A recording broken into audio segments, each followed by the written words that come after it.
Hello, ladies and gentlemen, anglers of all ages. This is David here from OneStopTackleShop.com. Today we're going to be giving you a tutorial on how to Texas rig a Senko. Some people call it a Senko.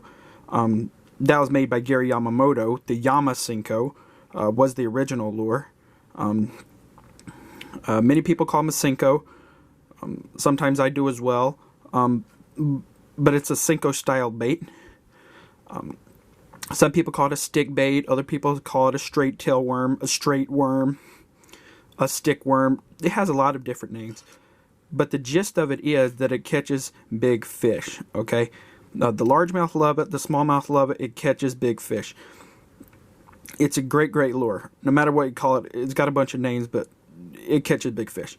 So we're going to teach you how to Texas rig it today, and hopefully get some of you newer anglers hooked up with a few more larger smallmouth, and hopefully you can find success out on the water. So okay, we're going to start with the very first things you're going to need. Okay, of course you're going to need your lure. This one happens to be a Gary Yamamoto Yama Senko right now, black and red flake. See? All that glitter in there. Very pretty. Normally use that for when bass are on crawfish beds. Just the red in there makes it real pretty. Okay, so anyway, you're going to need your lure, and you're going to need a extra wide gap worm hook. Now there is a lot of debate on the hook styles that you need to use. Technically, you don't need to use an extra wide gap hook, but I believe they work real well. Okay, so the very first thing you want to do, take your lure. You want to identify which end is the head, which end is the tail. You know, of course, like a real worm, this is going to be the narrower end is going to be the tail. The bigger end is going to be the head. Okay, so we want to pierce the worm in the head. Okay,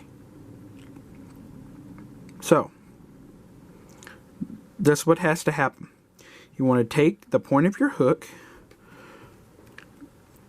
and you want to pierce the worm like this. You want to go right through the middle of the worm and stop when it gets to the bend. See how I did that?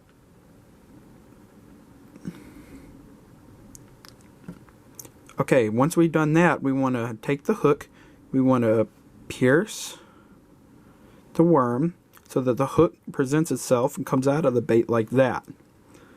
Next thing we want to do is we want to pull the hook through or pull the worm up the shank. It doesn't matter. Just until it gets to the very first bend of the offset right there. Now all we want to do is take the hook shank, pull it down a little bit, spin it. See, I'm spinning it with my fingers here. And we want to turn it. Okay, so see what that did. Now we have a hook going through this end, up, and out. Okay, so next thing you want to do is lay your worm down on the table, or you can hold it, it doesn't matter, and try laying the hook on the side of it. Okay, this is going to tell you where it needs to come out.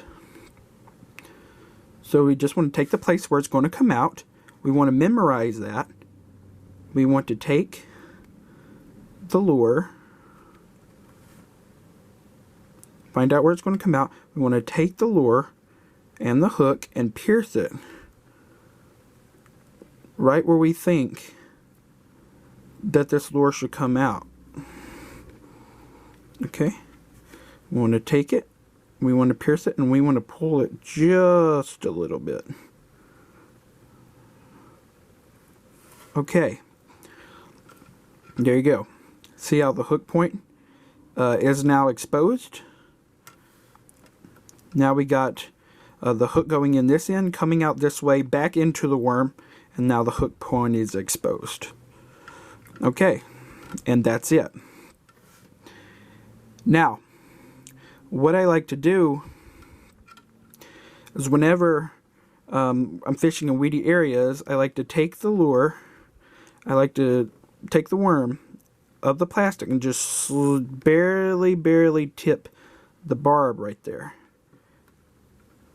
Now we have a lure that's completely weedless. Now it's perfectly Texas rigged. When a fish comes, he's going to bite down on that. He's going to bite down like this in real time. He's going to bite down, boom, that hook's got him. So yeah, there's how it is, ladies and gentlemen. One very easy to rig, Texas rig style stick bait. Have a good day.